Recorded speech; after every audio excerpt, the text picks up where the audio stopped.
Greetings. I've got a part two on the how would society actually stop or reduce oil, or more broadly, stop economic growth. But it's turned out to be a little bit involved, and I want to have my new AI animator add some contributions. So that probably will be next week. I caught myself yesterday talking to a friend saying, "You know what scares me most?" And I realized I say that a lot. You know, what scares me most is, and I complete that sentence many different ways. So today I thought I would do a very quick reflection on 7 things that actually scare me the most.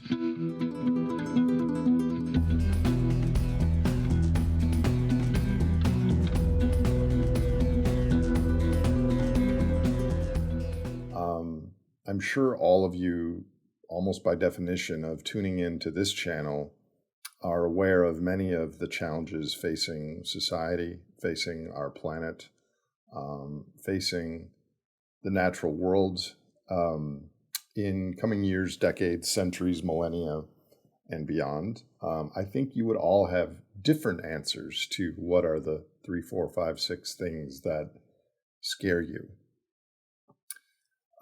And these change over time, because 20, 30 years ago, I clearly would have said spiders. And boy, I long for those days, right? Where we would be scared by something as simple and as harmless as a spider. So this is personal to my unique worldview and temperament and personality, but these are pretty much the 7 things that scare me. So number 7, and they're in no order really. This is kind of off the top of my head. I just jotted them down 20 minutes ago. And you won't be surprised to hear this, is nuclear war. I think we're not planning a nuclear war, but it's when giant, powerful, ambitious, hubristic nations play at the global game of risk with large stakes and grain and oil and rare earth minerals, and all of a sudden encountering biophysical limits to the trajectory that came before, some sort of mistake, some sort of escalatory movement of words that move into kinetic, and a bomb is exchanged and then another in retaliation, and all of a sudden it is something that has been suppressed in our consciousness for the last 50 years because it's never happened. But humans and 13,000 nuclear warheads and time are not a good combination. I don't know what the risks are, but if you consider the risks every single year, I'm in my mid-50s, the odds are reasonable of some sort of a nuclear exchange in my lifetime. This is something I do think about quite a bit. Next, the impact of artificial intelligence on our social discourse, on our ability to learn, on our ability to discern reason and truth. As an educator, I find this very scary, that if we can't adhere to science, at least as a broad brush filter between us and reality, we are totally lost. And so I do fear, especially with the algorithms and the AI combined with lower attention spans and stress and other things, this is something that scares me, because if we can't have a discourse with individual humans and other groups of humans, I think we're lost. Next, and this is a manifestation of my work on the downward causation in our economic system, from the market to the power players, to the institutions, to the individuals. There is nobody driving the bus. Sometimes I wish there was a cabal of evil billionaires plotting the future of society. It's much simpler than that. There's a metabolism of a social species that found a huge amount of fossil sunlight, and we're burning through it without a plan. And the game is the plan. And so what scares me is the unbridled, out of control, no one's in charge momentum of this runaway train fueled by ancient carbon, just running over ecosystems and the biogeochemical processes of the world, um, pell mell on a rail track towards nowhere. What is the ultimate goal? We're just speeding. So the fact that there's no one in control, that there's no governance at a national or international body that can counter this. I mean, look at Gutierrez and others talking about equity, talking about climate, talking about growth. They just cannot dent the momentum of the energy hungry superorganism. And yet we still give lip service to it and think that we can do net zero or something that accomplishes all these goals. But it does scare me that no one's in charge. And at the bottom of that fear is we lack the governance to be able to deal with what's coming. Another thing that scares me personally, is that I don't think that I'm going to die from climate change, but I might die from speaking about climate change. And as events in the world get more departed from what people have been used to the last few decades, and as things get tougher and things aren't available in stores and international incidents, people will retreat to what's familiar and what's comfortable. And people that are saying uncomfortable truths, like I am, will be branded as outcasts and dangerous to the in group.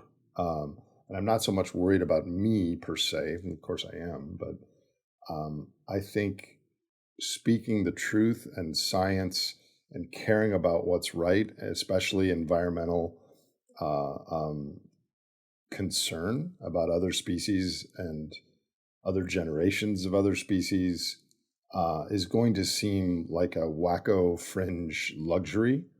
And in some ways it is. I think the energy surplus has enabled me and people like me to care deeply about the environment because we didn't have to spend 60 hours a week toiling in the fields or whatever.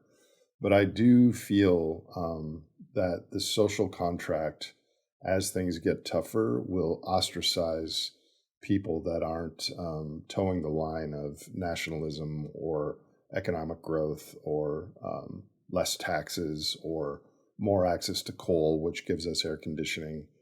And that's something that I'm personally afraid of. I'm also afraid of, or I envision animals suffering. There's over 1 billion dogs on the earth, and I so love dogs.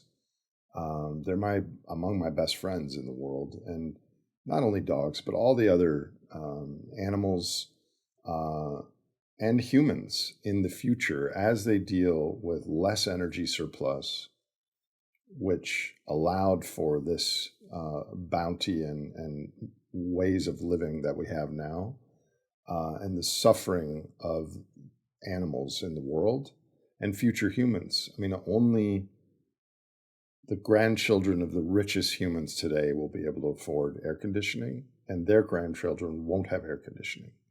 And given where the planet's going, that is something that I can visualize in my head. For some reason, maybe the same way that I look at the outlaw Josie Wales television a movie with Clint Eastwood, and they have duels and people are shot and it's like a western, but then when they spit on the dog and the dog gets hurt, I feel really sad. I don't know why that is. Maybe it's because the animals have no say in what's going on. Second to last, I am afraid, I fear at times that we are already too late and that there is coming decades and centuries and millennia that there is runaway warming, and oceans will turn to slime and there's anoxic oceans and all the mass extinction stuff. I don't think this is set in motion yet, um, but we have no way of knowing. That's another part of it, is the tragedy of not knowing. We could be saving the biosphere with our actions in the next 10 years, or it already might be too late. And we will never know because this will unfold way past our lifetimes. But the thought of this blue-green earth because of one hyper curious and aggressive and creative primate kind of having its way with the global systems, and what the end game of that looks like to the natural world is something that I am afraid for. And I'm sure many of you following this podcast feel the same way. Lastly, this is actually my biggest fear, and I don't think anyone would expect what I'm about to say, but this actually is my thing that I think about a lot. It's what if all of our education, this podcast, the millions of people around the world that are learning about systems and ecology and human behavior, and that the best things in life are free after basic needs are met, and all the education that is converging on this consilient view of where humans came from, how we got here, what we need, what we're doing, what skills and technology and possibilities there are, what we're doing to the natural world and the verge of the sixth mass extinction, that we're successful in educating lots of humans about all of it. And then people just shrug. Pass me another barbecued chicken and another beer, and let's watch Netflix tonight again. And we shrug as a species, even in the face of understanding how we got here and what possible pathways are forward. That scares me more than anything. I don't know if this was helpful at all. This is pretty honest. These are things that do scare me.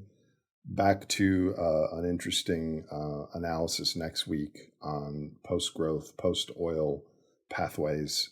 Hope you're all well. Bye-bye.